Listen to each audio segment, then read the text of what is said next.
एक गांव था जिसका नाम फूलवान था।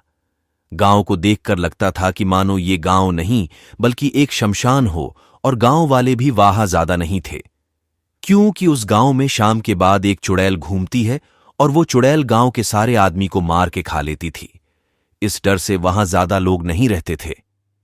फूलवन गांव में ही एक बहुत अमीर आदमी का घर था। उसका नाम हरिया था। हरिया के 3 लड़के थे। उन तीनों का नाम राहुल, करण, रोहित था। एक दिन गांव के एक आदमी की लाश जंगल में मिलती है।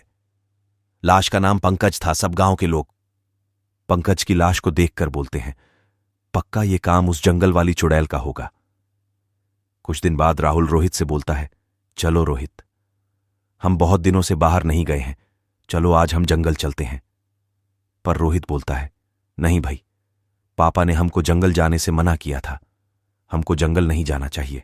अरे भाई, पापा को नहीं पता चलेगा, चलो जल्दी, हम जानवरों की फोटो भी क्लिक करेंगे। और फिर राहुल और रोहित जंगल चले जाते हैं। पर उनको जंगल वाली चुड़ैल के बारे में कुछ नहीं पता होता। करण घर पर रुक जाता है, क्योंकि करण अभी बहुत छोटा था। राहुल और रोहित जंगल चले जाते हैं। जंगल घूमते घूमते रात होती है। रोहित बोलता है, भाई चलो घर चलते हैं। राहुल बोलता है, अभी नहीं।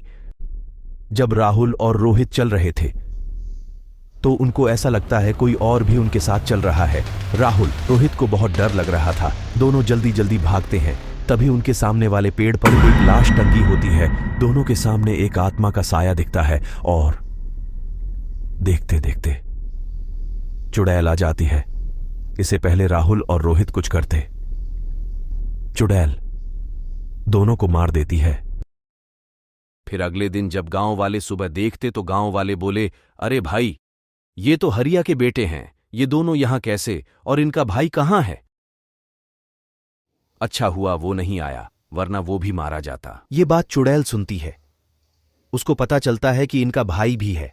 रात में चुड़ैल करण को मारने जाती है करण के घर, और जब चुड़ैल करण को देखती है तो वो बोलती है, करण तो बहुत स्मार्ट और सुंदर है, मैं इससे शादी करूंगी जब ये बड़ा होगा। फिर वो चुड़ैल रोज करण के घर आती है और करण को दिखती है कि करण को कोई समस्या तो नहीं। फिर एक दिन करण अपने कॉलेज जाता है। वहां पर उसकी एक गर्लफ्रेंड होती है। वो लड़की का नाम सिमरन होता है। करण बोलता है, मैं तुमसे शादी करना चाहता हूं। सिमरन बोलती है, हां, मैं भी तुमसे शादी करना चाहती हूं। फिर दोनों शादी कर लेते हैं। लेकिन सिमरन बताती है, मैं भूतों के बारे में पढ़ती हूं, तुम्हें कोई समस्या तो नहीं? करण बोलता है, कोई समस्या नहीं है, शादी कर। सिमरन और करण घर आ जाते हैं। सिमरन पूछती है, तुम्हारे भाई कहां हैं? करण बताता है कि उनके दोनों भाई जंगल गए थे और वहां पर एक चुड़ैल ने उन दोनों को मार दिया।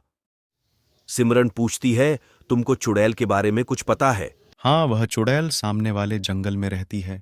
एक दिन सिमरन जंगल जाती है। वहां पर उसको एक औरत दिखती है। सिमरन बोलती है, तुम यहाँ क्या कर रही हो? ये जंगल सुरक्षित नहीं है। मुझे पता है, और ये जंगल मेरा घर है। तुम बताओ, तुम यहाँ क्या कर रही हो? डरना तो तुमको चाहिए। ये बात सुनकर सिमरन को शक हो जाता है। फिर चुड़ैल बोलती है, चलो मेरे घर। फिर दोनों घर जाते हैं। सिमरन घर के अंदर जाके देखती है तो घर के अंदर की हड्डी और शव होते हैं। सिमरन बोलती है, ये सब क्या है? चुड़ैल बोलती है, मैं चुड़ैल हूं। मैंने करण के दोनों भाई को मार दिया था और अब मैं तुमको भी मार दूंगी, क्योंकि तुम करण की पत्नी हो और मैं करण से शादी करूंगी, और इसलिए मैं सबको मार देती हूं ताकि मेरी जान इस चिड़िया से निकल के मेरे अंदर आ जाए और मैं इंसान बन जाऊं। तभी सिमरन चिड़िया को पकड़कर मार देती है और वह चुड़ैल भी मर जाती है। तभी करण आ जाता है और करण सारी बातें सुनकर सिमरन से बोलता है, चलो, अच्छी बात है, तुमने हमको बचा लिया।